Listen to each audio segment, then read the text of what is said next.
আমার ধারণা অনেকেই জানেন উত্তরটা। অ্যামাজনের অ্যানাকোন্ডা। অ্যানাকোন্ডারও কয়েকটা প্রজাতি আছে, সেগুলোর মধ্যে সবচেয়ে বড়টার নাম গ্রিন অ্যানাকোন্ডা। এটাই পৃথিবীর সবচেয়ে বড় এবং শক্তিশালী সাপ। গ্রিন অ্যানাকোন্ডা দক্ষিণ আমেরিকার জলভূমি অঞ্চলে বাস করে, বিশেষ করে ব্রাজিল, কলম্বিয়া জলভূমি বৈশিষ্ট্য গভীর বনে এদের বেশি দেখা যায়। গ্রিন অ্যানাকোন্ডা দেখতে যেমন ভয়ঙ্কর, তেমনি তার শিকার ধরার ক্ষমতাও।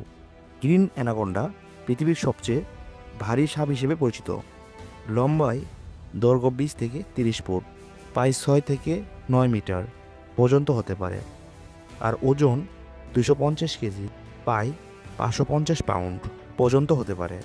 গ্রিন অ্যানাকোন্ডা লম্বায় এবং ওজনে বড় হলেও এর দেহ বেশ পেশিবহুল। এই পেশি একে শক্তিশালী শিকার হিসেবে গড়ে তুলেছে। এই সাপ জলাশয়ের কাছাকাছি থাকতে পছন্দ করে। এরা পানির ভেতরে খুব দ্রুত চলতে পারে।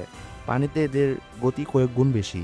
পানির ভেতর থেকেই এরা বেশিরভাগ সময় শিকার ধরে। এরা বিষ প্রয়োগ করে শিকার করে না, অর্থাৎ এরা শিকারকে পেঁচিয়ে ধরে শ্বাসরোধ করে হত্যা করে। গ্রিন অ্যানাকোন্ডার প্রজনন প্রক্রিয়াটি খুবই বৈচিত্র্য। এরা ডিম পারে না, সরাসরি সন্তান জন্ম দেয়। মেয়ে অ্যানাকোন্ডা একসঙ্গে 20 থেকে 40টি বাচ্চা প্রসব করতে পারে।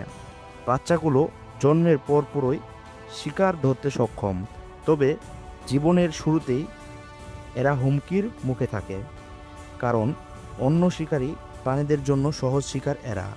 গ্রিন অ্যানাকোন্ডা আকারে যতই বড় হোক, দেখতে যতই ভয়ঙ্করই হোক, এরা সাধারণত মানুষের জন্য বড় কোনো হুমকি নয়। মানুষকে এরা এড়িয়ে চলে, সাধারণত আক্রমণ খুব কমই করে। অনেক সময় সিনেমা এবং গল্পে অ্যানাকোন্ডাকে খুব ভয়ঙ্কর রূপে হাজির করা হয়, যেমন হলিউডের অ্যানাকোন্ডা সিনেমায় যেভাবে এদের উপস্থাপন করা হয়েছে, বাস্তবে এরা মোটেও তেমন নয়।